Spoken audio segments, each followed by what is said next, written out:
Hello and welcome back, my beautiful people. Today we're going to be discussing something that's been bothering all of us for way too long. Ever since you were a kid, you've been spoon-fed these TV shows and cartoons, not even realizing that they're all the exact same thing. But what exactly am I talking about? I'm talking about those annoying repetitive tropes in every single cartoon and TV show. Those copy and paste lines of dialogue that every single cartoon tries to pass off as original. And it's getting bad. It's to the point now where they've run out of ideas, and now they're all copying the multiverse. These dumb tropes can range from something stupid like the amnesia plot to something even more stupid like one character getting cloned and the other character having to choose between the clone and the original character, and the only way to figure out which one is the original is to ask a question only the original would know, and then they shoot the clone. You could have just shot me instead of wasting my time. But before I get started, you know what the dumbest trope in real life is? That one guy who just never subscribes? Don't be him. Alright, let's kick things off with this absolute classic that I like to call the infinite money glitch. A lot of these characters are shown living these lavish lives in their lavish homes and apartments, driving luxury cars, and always having money to go out to eat. Excuse me, in this economy, I would have no issue with this if these niggas had jobs, but they're all allergic to labor. They will spend their entire day walking around the city, getting into miscellaneous misadventures, without ever even considering picking up a job application. Then they'll go home and somehow manage to afford rent. There's like a mom and her 4 kids living down the hall. She's working like 7 jobs, just barely able to afford rent every month, with several eviction notices on her table, and they're paying the same amount of money for rent. Then you have this actual bum who cannot fathom the idea of clocking in for a shift, with a bedroom that has multiple floors, custom lighting, vintage arcade games, and a bed big enough for an 11-a-side soccer game. And I'm supposed to root for this nigga? Hell nah. The mother of 4 needs her own show. I'd rather watch that. And then the plot for half the episodes is that the character is bored. Take your bored ass down to Mickey D's and apply for a job. This town does not need a roller coaster. Get to work. Yeah, I'm looking at you, Phineas, you fucking Dorito. This next one we see in anime more than anywhere else. A character who's good at literally everything they do except for talking to women. They'll go around saving the day, beating up villains, and curing cancer, or whatever else they get up to. And you'll be thinking, yo, this guy probably gets all the bitches. But then the second that a woman appears in frame, not even the full woman, it could be like her shoulder or something, but the second that woman appears in frame, it seems like that same guy who was just beating up villains and curing cancer got lobotomized. All of a sudden he has a nosebleed, he's stuttering, can't walk straight, can't blink properly, and all the other symptoms. Not even a few moments ago, this nigga was Duke Dennis. He could do no wrong, and he's been reduced to this. To be so bewildered by a bad bitch that your nose starts bleeding is diabolical work. That is S-tier gooning. Get yourself together. And I don't think there's a better example of this than my main man Sanji from One Piece. Look how cold he is. He just tanked lightning. And would you believe me if I told you that these 2 characters were the same person? Oda be doing this man dirty, or free Sanji till it's backwards. And then on top of that, they start getting into that weird creepy uncle territory.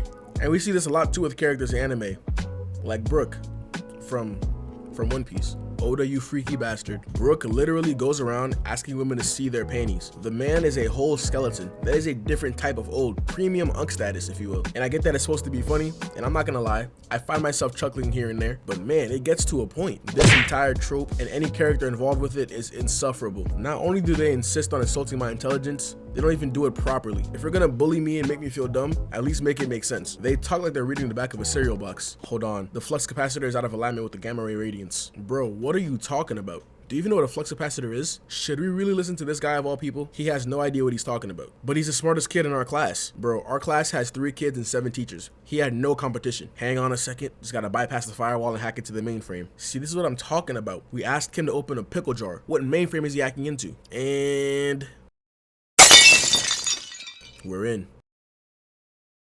But genuinely, these Hollywood writers should not be allowed to watch other shows before they write their own show. I understand having to get inspiration and stuff like that, but if I hear one more glasses wearing nerd tell me that he needs to stabilize the quantum synthesizer, I'm gonna lose it. Ever since they dropped this absolute banger of a movie, it's like every writer in Hollywood fell in love with Dory, which is weird. She's a fish. Y'all are on some freaky timing, trying to get some blue tang poontang. But ever since they dropped that damn movie, y'all been giving characters amnesia left and right. Any slight amount of head trauma, like a really bad slip and fall, or getting hit in the head by a ball, or getting punched super hard, or whatever, and boom, now this character no longer has access to any of their memories. Now, my main gripe with this trope is that these characters forget everything except for how to read, write, walk, and talk. They somehow forget their own name, but remember how to speak in clear, direct sentences. If you're gonna give a character amnesia, at the very least commit to it. Reading, writing, walking, talking are all learned behavior. And if they forgot everything that they've learned, then they should have forgotten those things too. And they always lose their memory when they need it the absolute most. And my problem with that is, they couldn't have written it down somewhere. You're telling me someone gave you important information and you didn't put it in your notes app? Forget amnesia, you would have forgotten it anyways. How is Johnny gonna bypass the mainframe if you forgot the password to the quantum synthesizer? So now the trope isn't even even like Amnesia, the character's just dumb. Now this next one really sincerely grinds my gears, and it's the character who's born with exceptional talent. 6'8", 100-inch vertical, Kyrie Irving-like handles, 3-second 40-yard time, and a scholarship from every single D1 school in the country, or even a direct path to the NBA. But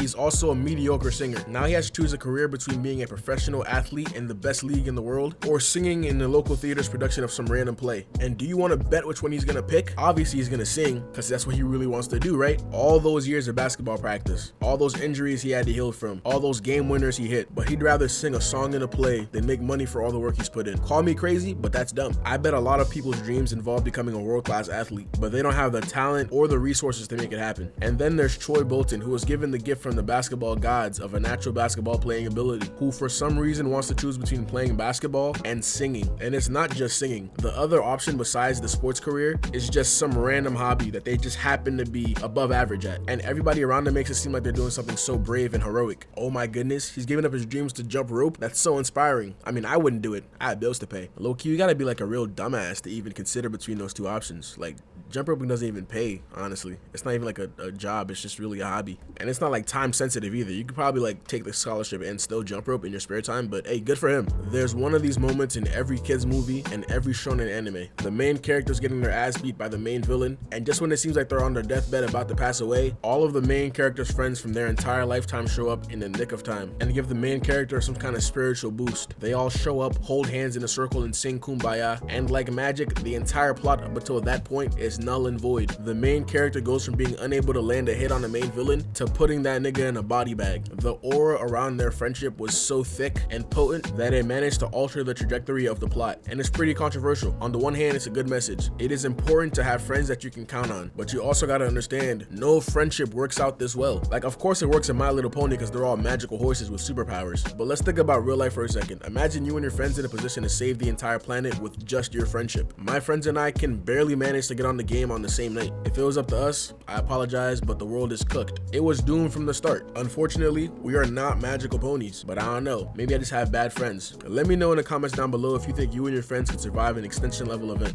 This is probably my favorite dumb trope because it is dumb out of necessity. It has to be stupid for it to make sense. Without this trope, the story cannot progress, and that's when the villain tells the hero their entire plan. Again, the villain is about to win, the hero's damn near dead, ready to give up hope, and no one is coming to save him. But then out of nowhere, the villain decides to pull out a PowerPoint full of detailed schematics of how to escape and the villain's entire playbook. And they'll even have a laser pointer or something too, just randomly getting cocky out of nowhere. Next thing you know, the hero figures out an escape plan and beats up the villain. And after all that, the villain is still not ready to learn. Instead of learning to make better choices and to not give up your entire playbook, the nigga starts up his next PowerPoint. There you have it, the dumbest tropes in media. I feel like I covered pretty much most of them, but if I forgot anything, let me know in the comments down below. Today's like goal is 0, so if you're that 0th subscriber, then here's $1 million. Don't spend it all in one place. And with that being said, make sure you guys go outside, drink plenty of water, and have a nice day.